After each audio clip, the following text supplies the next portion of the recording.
Hello बच्चों, मैं चंद्र प्रकाश और आज के वीडियो लेक्चर में हम पढ़ेंगे ग्रेटेस्ट इंटीजर फंक्शन महत्तम पूर्णांक फलन। तो देखिए महत्तम पूर्णांक फलन होता क्या है कि अगर हमें कोई भी function f of x is equal to क्या दिया x और वो कैसे ब्रैकेट में दे रखा है इसने स्क्वायर ब्रैकेट में, तो उसे बोलते हैं ग्रेटेस्ट इंटीजर फंक्शन।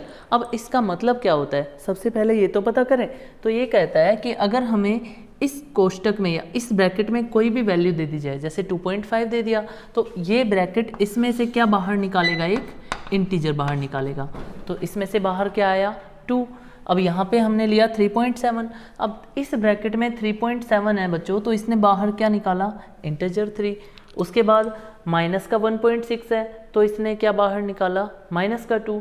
माइनस का 2.1 है इज इक्वल टू क्या बाहर निकाला, माइनस का 3। अब बच्चे कंफ्यूज कि सर ये क्या हो रहा है, यहाँ पे तो इसने 2.5 से 2 बाहर निकाला और माइनस का 1.6 था तो क्या बना दिया, माइनस का 2। तो बच्चों याद रखना, जब पॉजिटिव वैल्यू है ना तो ये क्या करेगा, उसमें से कुछ इंटरेस्ट ले लेगा। तो 2.5 में से इसने क्या ले लिया, एब्जॉर्व कर लिया, 0.5 एब्जॉर्व कर लिया और बाहर क्या निकाल दिया, इंटीजर 2। उसके बाद 3.7 था, ये भी वैल्यू कैसी थी, पॉजिटिव थी, और पॉजिटिव वैल्यू है तो मैंने बताया वो क्या ले लेगा, इंटरेस्ट ले लेगा। तो इसने क्या एब्जॉर्व कर लिया, 0.7 खुद के अंदर एब्जॉर्व कर लिया और बाहर क्या निकाला, 3 बाहर निकाला। अब माइनस का 1.6 है बच्चों, ये वैल्यू कैसी है, सबको पता है नेगेटिव है। अब पहले से ही बेचारा नेगेटिव है तो ये क्या कर देता है, इसके ऊपर थोड़ी सी दया कर देता है और इसने क्या कहा कि जब नेगेटिव वैल्यू है तो क्यों ना इसको और थोड़ा सा कम कर दिया जाए। माइनस का 1.6 है तो ये यहाँ से भी क्या बाहर निकालेगा, माइनस का 2 बाहर निकालेगा। ओके, अब वैसे देखो अपने को लग रहा है इसने माइनस का 2 बाहर निकाला है, लेकिन इसने माइनस का 2 भी कब बाहर निकाला है, यहाँ से भी इसने 0.4 ले लिया है, खुद के अंदर एब्जॉर्व कर लिया है, तो माइनस का 2 बाहर निकाला। ऐसे ही माइनस का 2.1 है तो इसने इसको क्या बना दिया, और नेगेटिव कर दिया, माइनस का 3 बाहर निकाल दिया। अब यहाँ से देखिए, अब कोई बच्चा मुझे कहता है कि सर अगर इंटीजर ही आ जाए तो क्या करें, तो जैसे इंटीजर आ गया 5 तो इसने क्या बाहर निकाल दिया, 5। माइनस का 6 आ गया तो इसने क्या बाहर निकाला, 6। इसका मतलब अगर इसके अंदर इस ब्रैकेट में कोई भी इंटीजर ही आ रहा है तो वो ऐसे के ऐसे ही हम बाहर निकाल सकते हैं।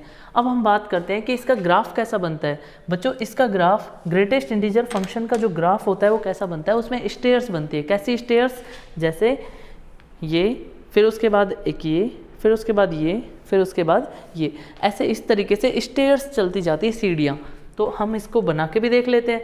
यहाँ पे दिया f of x is equal to x, तो बच्चों थोड़ा सा ध्यान से देखना बस।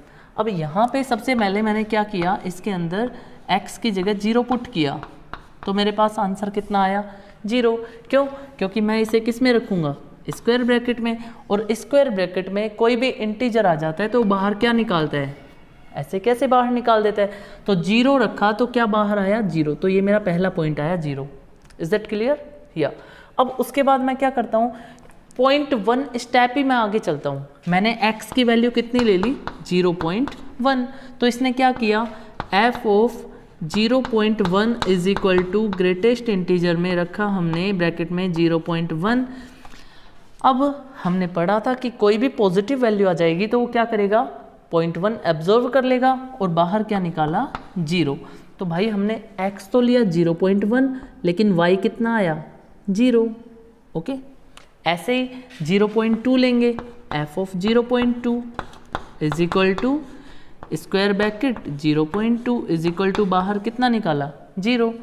फिर हमने 0.2 लिया तो भी 0, ऐसे ही 0.3 लेंगे तो भी 0, 4 लेंगे तो भी 0, 5 लेंगे तो भी 0, और 0.9 तक हमारे पास क्या आता जाएगा, 0 ही आता जाएगा ना। सब इतना तो सब दिमाग लगा सकते हैं। तो f ऑफ 0.9 हमारे पास बाहर क्या आया बच्चों, 0। ओके, अब एक बच्चा कहता है कि सर 1 रखते हैं, अब ले भाई 1 रख लेते हैं। f of 1 is equal to square bracket में 1, बाहर कितना है बच्चों, 1। तो यहाँ से देखिए, जैसे ही हमने यहाँ पे 1 पुट किया, हमारा ग्राफ पहले तो ऐसे ही चल रहा था, लेकिन फिर सीधे यहाँ से कहाँ छलांग लगा गया, यहाँ पे। तो अपना अगला जो पॉइंट आएगा वो कहाँ आएगा, यहाँ पे।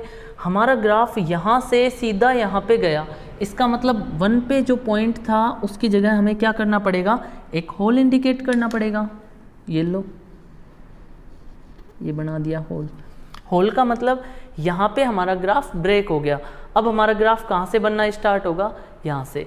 तो देखिए अब आगे 1.1 रखते हैं, F of 1.1 is equal to square bracket 1.1। बच्चों 1.1 में से भी क्या बाहर आएगा, 1। तो अब रखते जाओ, देखो 1.1 ऐसे चलता जाएगा, 1.1, 1.2, 1.3, 1.4 ऐसे। तो 1.1 रखेंगे तो भी 1, 2 रखेंगे तो भी 1, 3 रखेंगे तो भी 1, 4 रखेंगे तो भी 1, ऐसे ही 9 तक, 1.9 तक रखते जाएंगे तो बच्चों क्या आया, 1 ही आता जाएगा। लेकिन जैसे ही मैंने 2 पुट किया तो इसने क्या किया भाई, 2 पुट करते ही सीधे यहाँ पे छलांग लगाई, आया कि नहीं आया।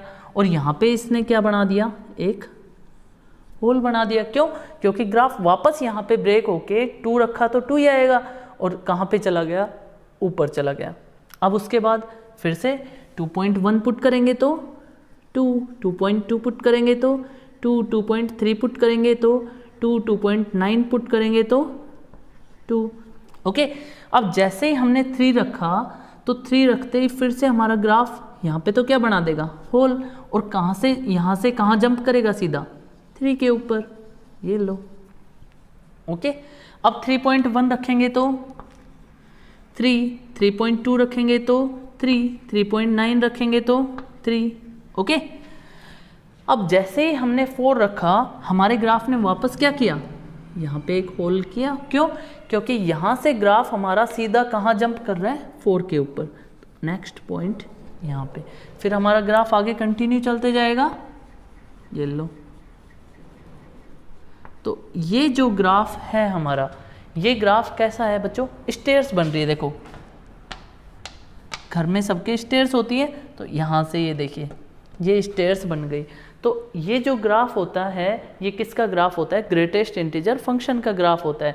और अगर हम कभी कंटिन्यूटी की बात करें, कंटिन्यूटी क्या होता है कि एक ऐसा ग्राफ जो बिना ब्रेक किए ड्रॉ किया जा सके। हमारा ग्राफ तो यहाँ पे ब्रेक हो गया था, तो क्या ये कंटिन्यूस फंक्शन होगा, नहीं।